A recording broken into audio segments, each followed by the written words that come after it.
Hello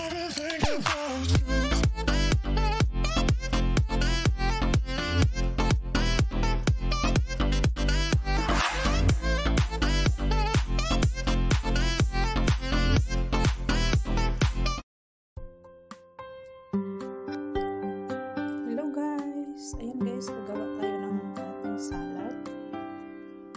So, ito yung ating ginawang salad na cabbage, white and purple guys, and lettuce, carrots, corn. Ayan, so slice lang siya ng maliliit. So, ito din yung ating sauce.